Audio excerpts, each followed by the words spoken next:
Ya, pemirsa, sebelum kita mulai dialog kembali, kita tampilkan berikut ini pernyataan dari Ketua DPP Gerindra Desmond J. Mahesa.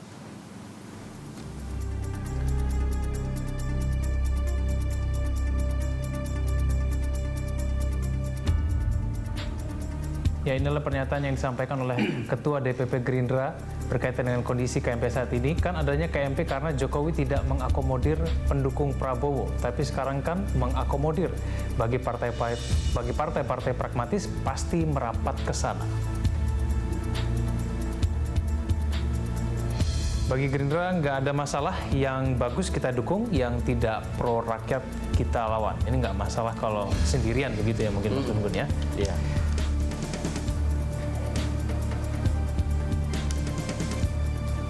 Ya, kemudian kita akan tanyakan langsung kepada Ketua DPP Gerindra yang sudah bergabung melalui sambungan telepon. Ada Bapak Iwan Sumule. Pak Iwan, selamat pagi. Selamat pagi, Mas Ego. Baik, Pak Iwan, kalau kita cermati kondisi sekarang tampaknya Gerindra menjadi partai oposisi sendirian, bahkan sendirian juga di KMP. Tanggapan Anda, Pak Iwan? Saya melihat bahwa judul dialog kita pagi ini juga agak menurut saya terlalu dramatis sekali. Artinya bahwa dengan judul nasib KMP di ujung tanduk, menurut saya itu tidak benar gitu loh. Tapi kalau cermati Partai Golkar sudah karena menurut saya KMP itu baik-baik saja karena beberapa pertemuan-pertemuan rutin dalam menjalin silaturahmi dan membahas isu-isu strategis itu tetap dilakukan oleh KMP. Jadi saya berpikir bahwa sebenarnya ada kekuatan-kekuatan tertentu. Bahkan saya juga menduga bahwa pemerintah juga yang sebenarnya menginginkan KMP ini bubar. Itu yang menjadi pertanyaan. Kenapa ada kelompok-kelompok tertentu bahkan pemerintah itu menginginkan KMP bubar. Kita melihat bahwa kegaduhan juga yang dilakukan, yang terjadi hari ini, itu dilakukan bukan oleh KMP, tapi dilakukan oleh kelompok-kelompok di luar KMP, bahkan pemerintah sendiri, kelompok pemerintah sendiri yang kemudian membuat kegaduhan. Jadi saya berpikir bahwa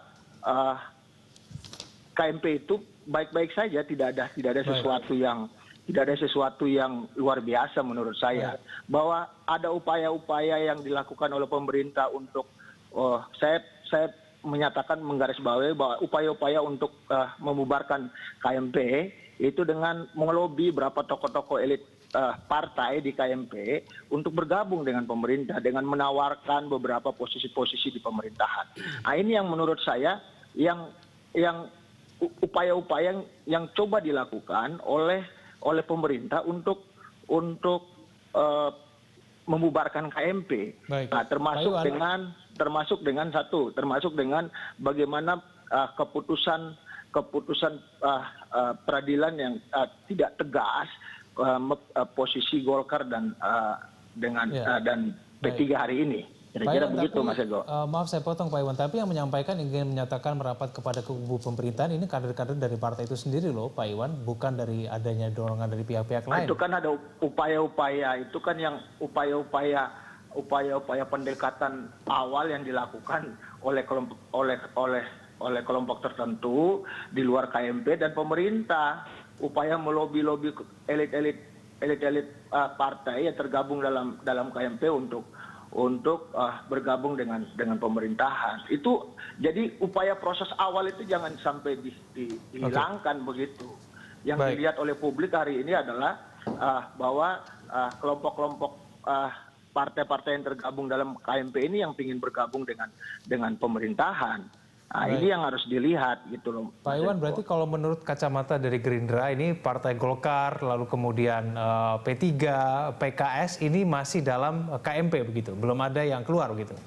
Ya belum ada, menurut saya tidak ada, dan KMP itu baik-baik saja. Ini ada upaya-upaya yang sangat luar biasa ingin membubarkan KMP, ini yang menjadi pertanyaan seharusnya.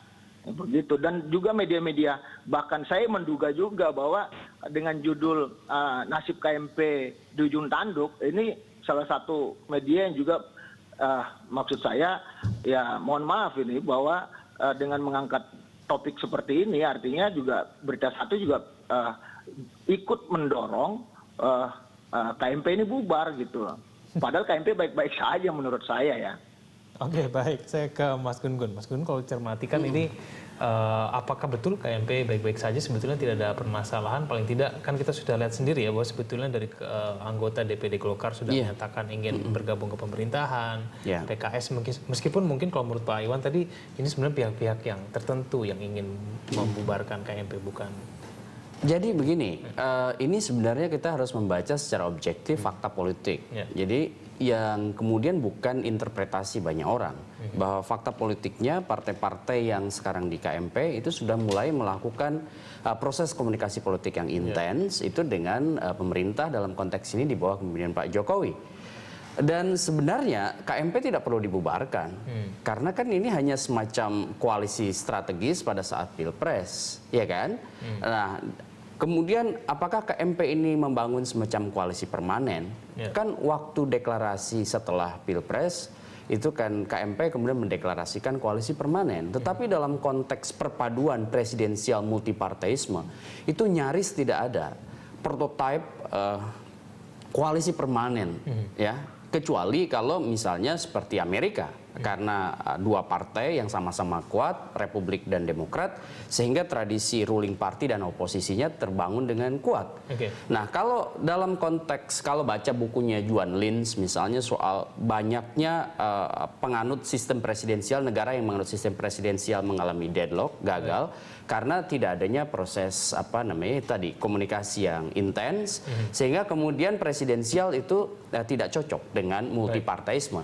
Nah, sekarang pertanyaannya, apakah KMP ini baik-baik saja? Menurut saya tidak efektif lagi, artinya tidak baik-baik lagi. Kenapa? Karena prosesnya tidak lagi kemudian bukan semata kohesi politik ya, tapi soal orientasi ke depan.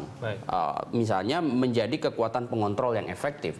Sebenarnya saya sendiri secara ilmiah mengatakan bahwa interaksi politik itu akan selalu berjalan empat, kan pakai tesisnya Levitsky itu ya. Pertama itu melengkapi, kemudian yang kedua mengakomodasi, kemudian menyaingi dan menggantikan.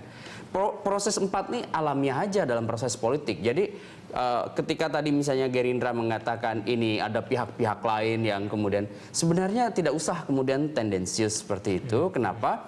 Karena yang paling penting sebenarnya adalah membangun jejaring komunikasi politik di posisi politiknya masing-masing. Kalau kemudian Gerindra mampu memotori koalisi di luar pemerintahan yang efektif dan punya agenda bersama, apalagi basisnya misalnya ideologis, itu kan akan kuat dengan sendirinya. Bahkan saya sebenarnya mengharapkan partai-partai di luar kekuasaan itu posisi politiknya ajak, sehingga kemudian sama-sama membangun tradisi demokrasi yang kuat. Gitu. Baik, saya kembali kepada Pak Iwan. Pak Iwan, lalu kemudian komunikasi politik yang selama ini dilakukan oleh Gerindra dengan sesama partai di KMP seperti apa sih, Pak Iwan?